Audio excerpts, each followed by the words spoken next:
তারেক রহমানকে ষড়যন্ত্রমূলক মামলা থেকে বেকসুর খালাস প্রদান করায় উত্তরায় আনন্দ মিছিল।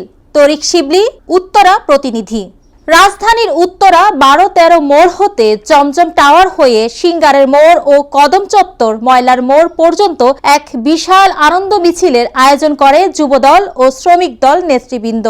মিছিলে প্রধান নেতৃত্বকারী হিসেবে উপস্থিত ছিলেন ঢাকা মহানগর উত্তর যুবদলের সাবেক যুগ্ম আহ্বায়ক ও মিরপুর জোনের সাবেক টিম প্রধান শিমুল আহমেদ ও মহানগর উত্তর শ্রমিক দলের সদস্য সচিব কামরুল জামান।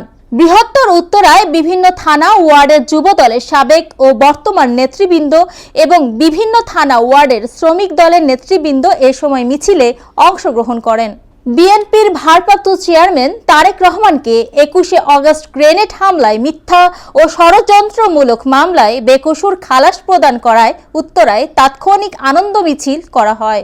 ঢাকা মহানগর উত্তর যুবদলের সাবেক যুগ্ম আহ্বায়ক ও মিরপুর জোনের সাবেক টিম প্রধান শিমুল আহমেদ বলেন, দেশ এখন ন্যায় বিচার পেতে শুরু করেছে।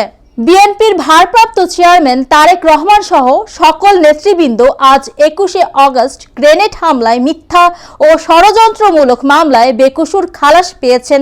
আমি মনে করি জাতীয়তাবাদী দল সহ সারা বাংলাদেশের মানুষ আজ অনেক খুশি। তাই আমাদের এই আনন্দ মিছিল।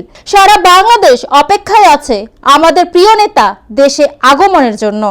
মহানগর উত্তর শ্রমিক দলের সদস্য সচিব কামরুল জামান বলেন, নিজ দেশের মাটি ভূমিকে যে নেতা ভালোবাসে সেই নেতা থেকে আমাদেরকে দূরে রাখা হয়েছে। আমরা এখন শুধু অপেক্ষায় আছি তার আগমনের। পরবর্তীতে আনন্দ মিছিল শেষে সকল নেতাকর্মীদের মধ্যে মিষ্টি বিতরণ করে আনন্দ মিছিল সমাপ্ত হয়। মৌমিতা তন্নি, জিবিসি টিভি, ঢাকা।